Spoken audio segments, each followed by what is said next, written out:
ये भारत की जो जुनूबी रियासत है आंध्र प्रदेश, वहां पे इन्होंने करनौल का इलाका है जहां पे लेजर हथियार MK2 उसका तजुर्बा किया है।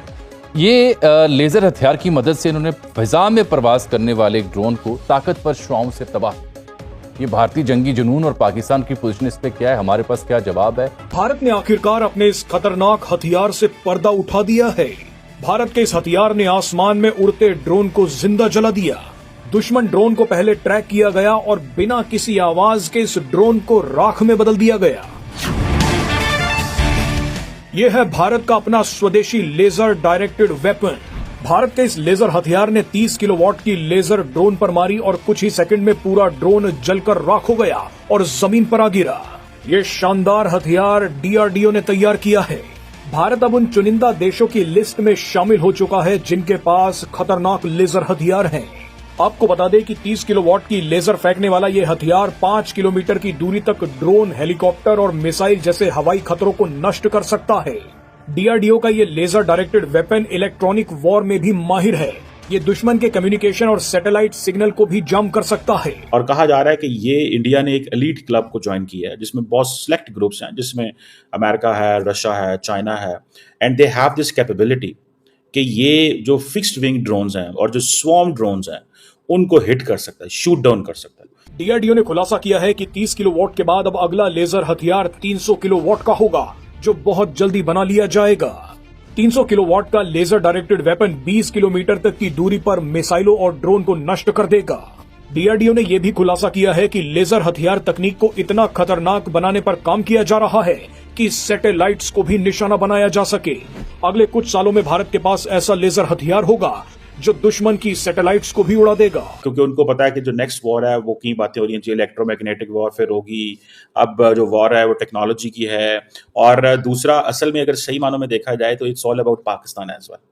उनको ये पता है कि जो पाकिस्तान के हवाले से उनको चैलेंज फेस करना पड़ता है कि अमेरिका, रशिया और चाइना के बाद इंडिया दुनिया का चौथा ऐसा कंट्री बन चुका है जिसने हाइपरसोनिक मिसाइल अपना टेस्ट किया है, और ये बहुत बड़ी बात है।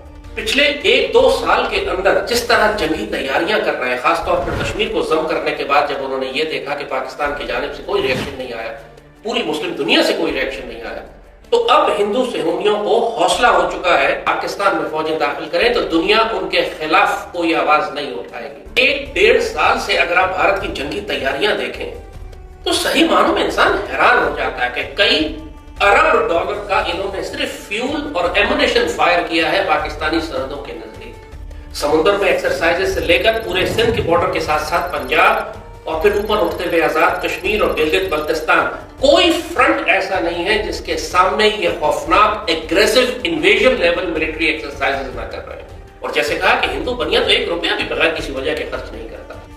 इन्होंने अपनी पूरी फौज को लगाया हुआ है पाकिस्तानी सरहदों के सामने, जंगी तैयारियां मुसलसल कर रहे हैं, पूरी दुनिया से फौजें और एयरफोर्सेस बुलाकर उनके साथ फ्लाई कर रहे हैं, एक्सरसाइज कर रहे हैं। हर जंगी टेक्निक जो पाकिस्तान इस्तेमाल कर सकता है उसकी तरबियत और प्रैक्टिस की जा रही है। जय हिंद दोस्तों, नमस्कार दोस्तों। भारत ने अपनी पहली हाइपरसोनिक मिसाइल का सफल परीक्षण कर लिया है। रशिया, चाइना और अमेरिका के बाद भारत ऐसा करने वाला दुनिया का चौथा देश बन गया है। वैसे तो दुनिया के बहुत सारे देशों के पास मिसाइलें हैं, लेकिन केवल 4 ही देश है जिनको हाइपरसोनिक मिसाइल बनाने में सफलता मिल सकी है। भारत की हाइपरसोनिक मिसाइल परीक्षण से दुनिया के कई देश दुखी है, खासकर चीन और पाकिस्तान। पाकिस्तानी कह रहे हैं कि भारत के पास पहले से ही सुपरसोनिक, बैलिस्टिक और एंटी सैटेलाइट मिसाइलें मौजूद है। अब भारत ने हाइपरसोनिक मिसाइल भी बना ली है। पाकिस्तान ऐसी मिसाइलें नहीं बना पाया है। दोस्तों, ये पाकिस्तानी हर चीज में भारत से कंपेयर करना शुरू कर देते हैं। पहले अपने मुल्क पाकिस्तान को बचा लो जो वेंटिलेटर पर है और IMF के द्वारा सांस ले रहा है। मिसाइल बनाने के बारे में बाद में सोचना। दोस्तों, अब पाकिस्तानियों को भारत से तुलना नहीं करनी चाहिए, क्योंकि अब भारत का मुकाबला चीन और अमेरिका से है। आने वाले 25-30 सालों में भारत भी चाइना और अमेरिका जैसी महाशक्ति बन जाएगा। तब पाकिस्तान का वजूद होगा भी या नहीं,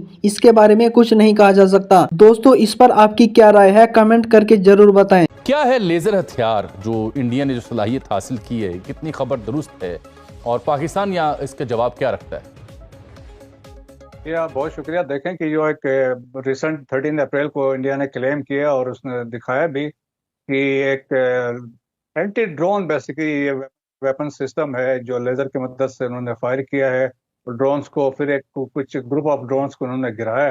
तो इसमें बेसिकली कैमरे हैं और सेंसर्स लगे हुए हैं जो बेसिकली टारगेट को डिटेक्ट करते हैं सब्सिक्वेंटली और इसको फायर करके विद इन नो टाइम उसको गिरा देते हैं। अब ये खिते में जो recent development specially middle east में हमने ये डेवलपमेंट देखी थी, फिर उन्होंने देखा पाकिस्तान ने इसमें एक एज था ड्रोन्स के बारे में, पाकिस्तान की अपनी इंडिजिनियस ड्रोन कैपेबिलिटी भी बहुत अच्छी है, फिर तुर्किया के साथ इश्तराक भी हमारा हो रहा था, तो देयरफॉर उनको भी एक खतरा था।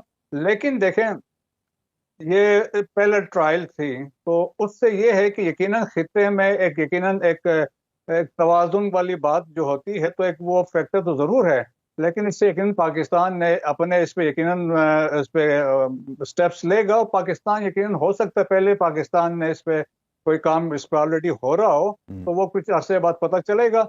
आपको बता दें कि भारत लेजर हथियारों के साथ साथ माइक्रोवेव हथियारों पर भी काम कर रहा है। लेजर और माइक्रोवेव हथियारों में बड़ा अंतर होता है।